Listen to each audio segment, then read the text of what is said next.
नमस्कार, मैं हूं संजीव कुमार और आप देख रहे हैं वेब समाचार। पूरे झारखंड में पंचायत चुनाव की सरगर्मी जैसी समाप्त हुई। नगर परिषद, नगर निकाय, नगर निगम चुनाव को लेकर निर्वाचन आयोग एक्टिव हो चुके हैं। आपको बता दें कि झारखंड में 14 जिले ऐसे हैं जहां पर नगर निकाय का चुनाव होना है, जिनका कार्यकाल 2020 में समाप्त हो चुका है। इसके अलावा कई जिले ऐसे हैं जहाँ पे नगर परिषद, नगर निकाय और निगम का चुनाव जो है, जिनका कार्यकाल 2023 में समाप्त होगा। बहरहाल सरकार अभी इस पर मंथन कर रही है, विचार कर रही है कि दोनों का चुनाव साथ में कराया जाए या अलग अलग। हालांकि उन्होंने संदेश देने का भी काम किया है कि नवंबर-दिसंबर में दोनों का साथ में चुनाव करा लिया जाएगा। बहरहाल अभी हम आए हुए हैं हजारीबाग जिला में वार्ड नंबर 9 है और यहाँ के जो पार्षद हैं सुमित्रा देवी हैं। हालांकि वो क्षेत्र में गए हुए हैं, लोगों से रूबरू हो रहे हैं, चूँकि चुनाव अति शीघ्र आने वाला है। इसको लेकर तो अभी हमसे जुड़ गए हैं, उनके पति हैं, प्रतिनिधि हैं, और उनको किस तरह से मदद करते हैं वार्ड के डेवलपमेंट के लिए, विकास के डेवलपमेंट के लिए, तमाम बिंदु पे मैं इनसे बातचीत करूंगा और इनसे मैं जानने का कोशिश करूंगा कि इनके द्वारा क्या कुछ डेवलपमेंट का काम किया गया है। कितने लोगों को प्रधानमंत्री आवास योजना, शौचालय, राशन कार्ड, पेंशन, सड़क, नाली, गली सहित इस वार्ड को डेवलप करने के लिए, ऐतिहासिक बनाने के लिए क्या कुछ काम किए हैं, क्या कुछ समस्याओं का भी सामना करना पड़ा, कोरोना काल में कैसे लोगों को मदद किए और आगे की क्या रणनीति है, और कुछ पॉलिटिकल सवाल जवाब किए जाएंगे। पहले तो आपको वेब समाचार में बहुत बहुत स्वागत करते हैं आपको। दैनिक भास्कर नहीं वेब समाचार के हमारे नगरवासियों के ओर से धन्यवाद जी। अच्छा, ये बताइए कि जनता ने जब आपको 5 वर्षों के लिए समय दिया तो 4 साढ़े का वक्त गुजर चुका है, क्या कुछ डेवलपमेंट और विकास काम हुआ आपके वार्ड में? हाँ, हुआ है जी। हमारे यहाँ 1.5 करोड़ का पार्क बनाए हैं और 1 करोड़ 30 लाख का अभी योजना चल रहा है। जो डैम है उसका सफाई हुआ है, गहरीकरण हुआ और सुंदरीकरण भी उसमें चालू है काम। फाइबर ब्लॉक और सीढ़ी बनना भी चालू हुआ है। रोड लगभग 10 रोड बनाए हैं और नाली लगभग 1400 मीटर नाली भी बना हुआ है, आरसीसी। लगभग हमारे वार्ड में 4 करोड़ का काम हुआ है। लगभग 4 करोड़ का काम हुआ है। हाँ। मतलब इन 4 साढ़े 4 साल हाँ, 4.5 साल में। ये बताइए तो प्रधानमंत्री आवास योजना के द्वारा कितने लोगों को आवास दिलवाएं? प्रधानमंत्री के योजना के अनुसार अभी 85 लोगों को यहाँ पर आवास दिलाए हैं। शौचालय कितना बनवाए होंगे? शौचालय यहाँ पहले से बना हुआ था और 17 शौचालय बनाए हैं। 17 शौचालय बनाए। हाँ, जो पहले से पास हुआ था? जो पहले से पास हुआ था। और आपके कार्यकाल में जो नहीं मुक्त हो चुका है तो फिर हाँ, क्या? कोविड मुक्त हुआ था। उस समय नगर निगम से सहायता से हम लोग बनाए थे, 17 शौचालय बना दिए थे जो बना हुआ है अभी। अच्छा, पेंशन और राशन कार्ड कितने लोगों को बना होगा? पेंशन लगभग 35 आदमी का बना हुआ है। जो विधवा पेंशन है लगभग 22 और वृद्धा पेंशन है वही 12-13 बनाने का काम किया। हाँ, काम हुआ है। अच्छा, बताइए कोरोना काल में आपने कैसे लोगों को मदद किया? कोरोना काल में पूरा घर घर में जाके सुचारू किया था और ब्लीचिंग पाउडर भी छिटवाए थे और सफाई सुथरा भी कराए थे। जो बाहर से आते थे उसको भी बोलते थे कि आप 14 दिन के लिए रेस्ट में रहिए, घर में रहिए, बाहर ना निकलिए। और जो सरकार की ओर से योजना आई थी जो चावल देने का, वो भी हम लोग बांट दिए थे 5-5 किलो का। सही। जो यहाँ लड़का सब लॉज में जो फंस गया था उसको भी मदद किए थे। उन लोग को भी आने जाने के लिए कोई सुविधा नहीं था तो लड़का सबका भी हम राशन दिए थे। राशन देने का काम। हाँ, और डीलर से भी हम अनुरोध किए थे कि किसी को भी मने भूखा नहीं रहना चाहिए जी। तो वो सभी सहमत होकर बोले कि ठीक भाई। तो वो सभी देने तैयार हो गया था। हम टोकन बना के दे देता था 5 केजी। हाँ, प्रत्येक लड़का भी जो जाता था। हाँ। अच्छा, कोरोना के कितने मरीज मिले थे आपके वार्ड में? कोरोना का मेरे वार्ड में एक नहीं मिला था कोई। एक भी नहीं मिला? हाँ, एक भी नहीं मिला था। सब हम सुरक्षित कर दिए थे। सब लोग सुरक्षित कर दिए थे। मतलब आपने वार्ड को पूरी तरह से सैनिटाइज करवाए थे, पूरे घर घर जाकर, और मास्क वगैरह सब जो आपने बंटवाने का काम किया। यही कारण है कि कोरोना के लगभग मास्क का लगभग 5000 से ऊपर बांट दिए थे। हाँ। अच्छा, बताइए कि आपके कार्यकाल में ऐतिहासिक काम कौन सा हुआ है जो बिहार से झारखंड अलग हुआ जो विकास चाहिए था वो नहीं हुआ था जो आपके कार्यकाल में हुआ, कोई ऐसा आपके नज़र में? पहले यहाँ तो कुछ नहीं हुआ था। पंचायत पहले था, सिंघानी पंचायत गांव में था। उसके बाद 2018 में आया यहाँ नगर निगम के अनुसार नगर निगम बना, तो हम लोग नगर निगम में चले, क्षेत्र में शहरी क्षेत्र में आ गए।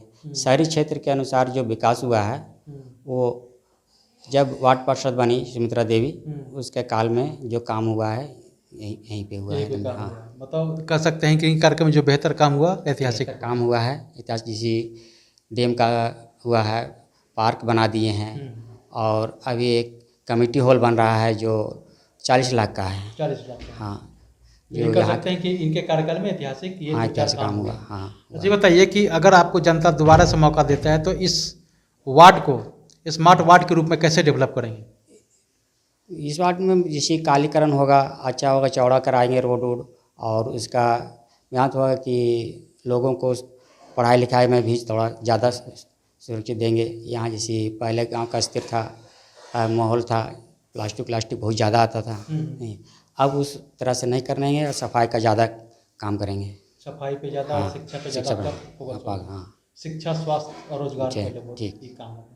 अच्छा बताइए कि इस बार जो है जो डिप्टी मेयर है जो है कहा जाता है, उप महापौर जो कहते हैं, तो जनता अगर आपके पत्नी को या आपको जनता मौका देता है तो क्या आप उप महापौर के लिए फाइट करेंगे? हम जरूर करेंगे जी, एकदम उम्मीद करेगा, एकदम करेंगे। समर्थन मिला तो करेंगे, पार्षदों का समर्थन मिला तो निश्चित करेंगे। क्योंकि पिछले बार जो हुआ है वो जो है पार्टी के द्वारा तय किया गया था और इस बार जो है वो पार्षदों के द्वारा चयनित किया जाएगा।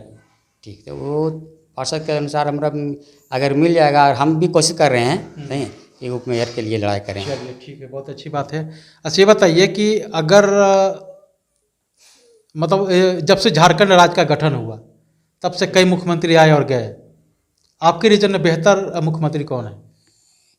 हमारे रीजन में मुख्यमंत्री पहले तो बाबूलाल मरांडी ठीक थे हमारे पास हैं। उसके बाद फिर अर्जुन मुंडा भी आए हैं, वो भी ठीक रहे। अभी जो वर्तमान सरकार है, वर्तमान सरकार में अभी तो हमको कुछ लग ही नहीं रहा है कि क्या हो रहा है क्या नहीं हो रहा है। मतलब कुछ समझ नहीं आ रहा है। हाँ, कोई विकास का कोई, जैसी सरकार का आया, कोरोना आ गया, फिर बहुत तरह की समस्याएं आ गई। हाँ, बहुत तरह की समस्या आई।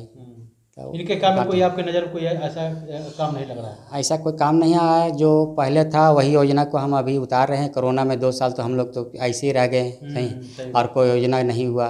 जी बताइए कि पूर्व राज्यपाल हैं झारखंड के द्रौपदी मुर्मू, उड़ीसा के रहने वाली हैं, आदिवासी समाज से आते हैं।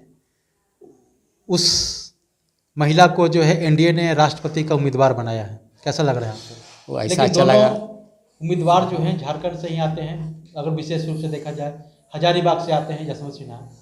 यशवंत सिन्हा हजारीबाग से आ रहे हैं, हमारे भी करीब है। लेकिन द्रौपदी मुर्मू लगभग 3 बार क्या बोलते राज्यपाल बनी है, इसके कारण थोड़ा सा ज़्यादा उस पर प्रभाव पड़ा है। और आदिवासी समाज से आती है, और अगर आदिवासी समाज से अगर भारत की प्रथम महिला के रूप में अगर चयनित होती है तो झारखंड वासियों के लिए गर्ववासी की।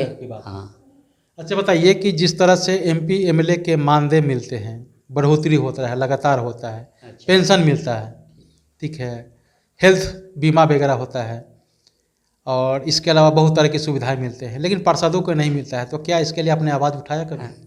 ये बोर्ड में हमारे हजारीबाग नगर निगम के बोर्ड में उठी थी बात, उठाए थे, सही पार्षद उठाए थे, लेकिन इस बात का कोई फ़ायदा नहीं हुआ, और अभी तक ये बात केवल किताबें में कॉपी में ही रह गया। तो राज्य सरकार केंद्र सरकार से क्या मांग करते हैं आप?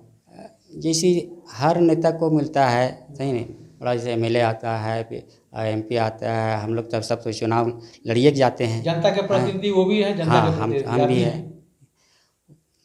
ठीक, तो मिलना चाहिए, मानदेय बढ़ना चाहिए, और स्वास्थ्य के लिए चाहे कहीं टूर के लिए कोई विशेष पैक होना चाहिए। अच्छा, अग्निपथ योजना को लेकर क्या सोचते हैं? अग्निपथ योजना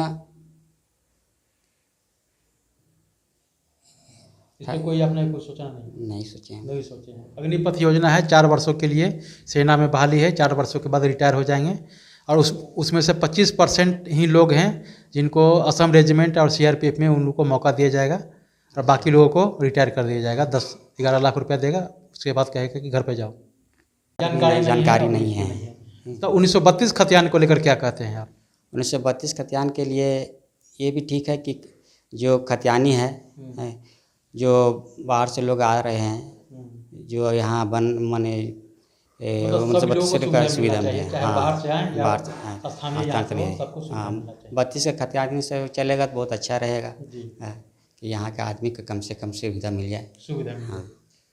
तो आपने सुना कि जिस तरह से वार्ड नंबर 9 के प्रतिनिधि हैं बैजनाथ राम जी हैं और इनकी पत्नी का नाम सुमित्रा देवी है, तो इनके द्वारा क्या कुछ डेवलपमेंट यानी विकास का काम किया गया है और आगे की क्या रणनीति है, इस वार्ड को स्मार्ट वार्ड के रूप में डेवलप के लिए क्या कुछ इन्होंने सोचा है। और इनका कहना है कि अगर पार्षदों का समर्थन रहा तो निश्चित तौर से मैं डिप्टी मेयर के लिए मैं फाइट करूँगा। और राष्ट्रपति चुनाव को लेकर इन्होंने कहा कि चाहे यशवंत सिन्हा हो या द्रौपदी मुर्मू हो, लेकिन अगर द्रौपदी मुर्मू बनती है, आदिवासी समाज से आती हैं, दलित समाज से, तो हमारे लिए बहुत खुशी की बात है और झारखंड वासियों के लिए भी गर्व की बात है। तो चलते हैं दूसरे पार्षद के पास, अब उनसे जानते हैं कि उनके द्वारा क्या कोई डेवलपमेंट यानी विकास का काम किया गया है। तमाम बिंदुओं पे मैं उनसे भी मैं बात करूंगा। आपने वेब समाचार में समय दिया, इसके लिए बहुत बहुत धन्यवाद। तो धन्यवाद। तो अगर आपने हमारे चैनल को अब तक सब्सक्राइब नहीं किया है तो सब्सक्राइब कर ले, बेल आइकन पर दबाएं ताकि हर छोटी बड़ी खबरों से रूबरू हो सके। बहुत बहुत शुक्रिया।